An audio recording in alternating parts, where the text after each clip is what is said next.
um conflito por espaço, um conflito por terra.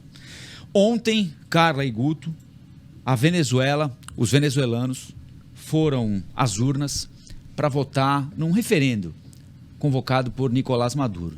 E como era de se esperar, afinal de contas, um referendo convocado por um gestor, um presidente cujo conceito de democracia é bastante relativo, não é? Não era de se imaginar que o referendo convocado por ele... educado. Sempre muito elegante. Não né? era de se imaginar elegante. que o referendo convocado por Nicolás Maduro fosse dar alguma coisa diferente do que, por exemplo, as eleições de Saddam Hussein no Iraque, né? 93, 96, 98%. Num momento de crise, 88, 89, não é? Enfim, 95% dos mais de 10 milhões de venezuelanas e venezuelanos que foram às urnas ontem disseram sim, apoiam a intenção de Nicolás Maduro de tomar para a Venezuela uma parte, a maior parte, diga-se de passagem, da Guiana, onde há uma das maiores reservas de petróleo do mundo, 75% do território da Guiana, Essequibo ou Essequibo, eu já ouvi as duas pronúncias, enfim. A intenção de Nicolás Maduro é ficar com Essequibo, 70% do território da Guiana. Há muita gente que entende que é uma estratégia de Nicolás Maduro, afinal de contas, ele teve de se comprometer com os Estados Unidos para poder voltar a vender petróleo para os americanos, ele teve de se comprometer com regras mais limpas para o processo eleitoral do ano que vem. Sendo assim, ele pode não se reeleger, observadores internacionais e tudo mais. Essa poderia ser uma estratégia dele. Cria um inimigo externo, cria uma guerra para unir a população em torno do sentimento de nacionalismo, o petróleo é nosso, a Guiana é nossa, e assim ele consegue se restabelecer minimamente e se viabilizar como candidato competitivo para o ano que vem.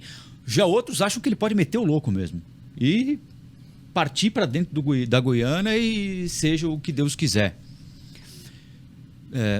O Brasil assiste aparentemente assustado, mas tem, não é, Carla, desafiada a sua condição óbvia de líder regional aqui, né? Afinal de contas, esteja Nicolás Maduro jogando verde, não vou fazer o trocadilho infame aqui, jogando verde ou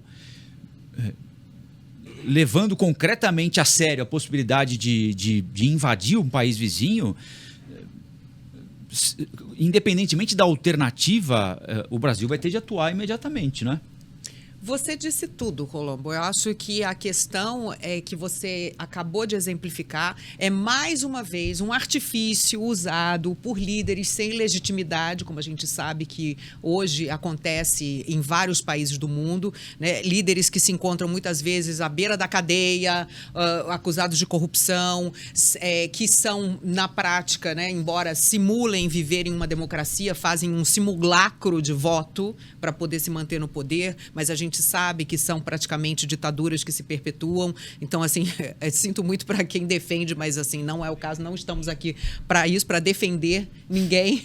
E temos aí, então, mais um exemplo que se inspira em outros tantos que vieram antes, né? Isso que você disse é fato. Quando um dirigente, um governante se encontra sem o apoio popular, que é o apoio verdadeiro dado por uma democracia, muitas vezes ele usa desse artifício de unir a população em torno de um ideal patriota, em torno de algo que seria assim uma questão que não traria divisões dentro dessa população, que é, obviamente, conquistar um território que ele se acha no direito.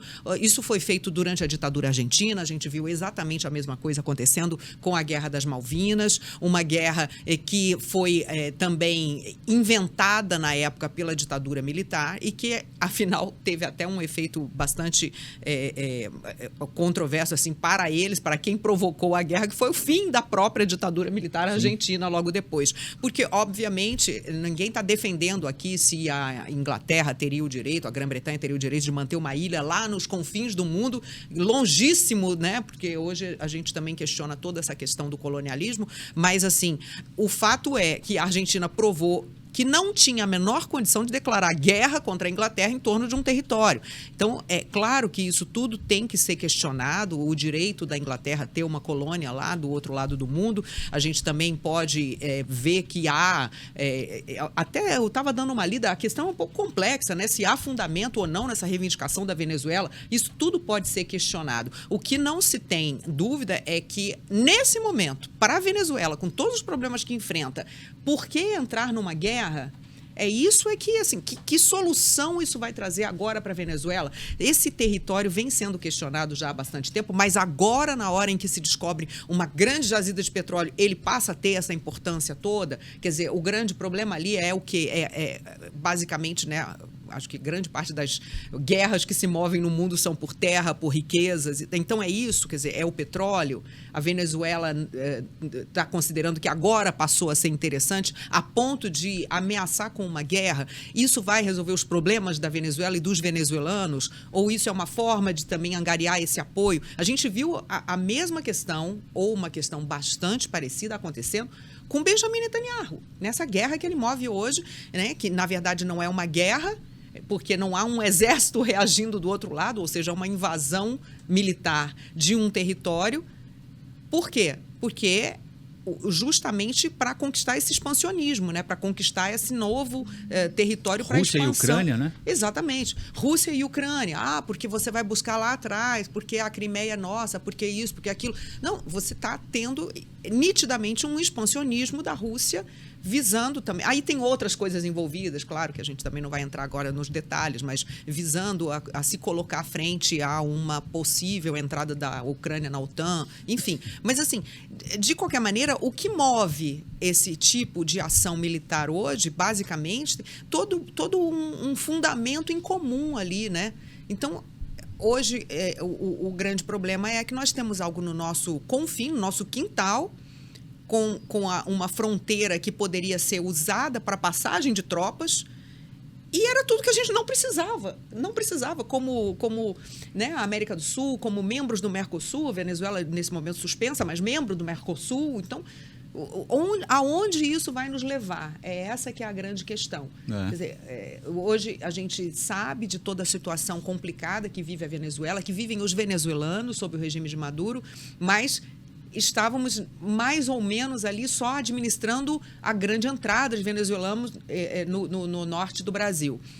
Agora temos que também deslocar tropas para lá para evitar que entrem no nosso território. Quer dizer, olha a confusão que se monta, que se arma ali naquela região do país. Não, e você lembrou algo importante, a preocupação com a Venezuela era questão humanitária, era receber os venezuelanos aqui no Brasil e tentar, e o governo Lula vinha tentando fazer isso, tentar trazer o Maduro para um ambiente em que fosse possível, eventualmente, negociar eleições limpas. Os Estados Unidos fizeram essa pressão, né? Olha, a gente volta a comprar, levantamos algumas barreiras impostas, né? A vocês, impostas. Em troca, vocês libertam adversários que estão na cadeia. A coisa parecia caminhar num sentido, não sei em que velocidade, mas num sentido minimamente adequado. E agora, Guto? Veja só, é o tipo de coisa que a gente não imagina noticiar, né? Segundo o Estadão, publicou agora, o Exército Brasileiro está preparando 20 blindados. Vai mandar lá para Pacaraima diante da situação na fronteira com a Venezuela. Militares brasileiros temem que, se Maduro levar adiante essa... Porque ele tem um problema agora, né? Que é o seguinte, ele propõe uma ideia. A população referenda a ideia, né? Porque, bem ou mal, ele tem um resultado. Ele faz o quê com esse resultado? Uma parte mínima da população, sim, como você falou. Exatamente. Mas, assim, de qualquer maneira, ele tem o carimbo, né? Fala assim, olha... A população quer, ele guarda no bolso, referendo agora. Mas esse carimbo ele teria de qualquer maneira. Não, sim, né? Sem dúvida, mas agora ele tem, né? Agora não, está chancelado. Ele poderia não ter feito o referendo, né? Mas o referendo é um passo... Que referendo é esse? Não, que não sem houve dúvida. o outro lado interessado, que é o lado que vai ser invadido? Ou seja, o outro lado também não teria que ser consultado? Queremos ser ou não ser invadidos? Mas é que ele condicionou uma suposta invasão ao referendo. Então, assim, agora o documento ele tem, é falso, certamente, mas... E isso, sabe Deus onde vai terminar, né?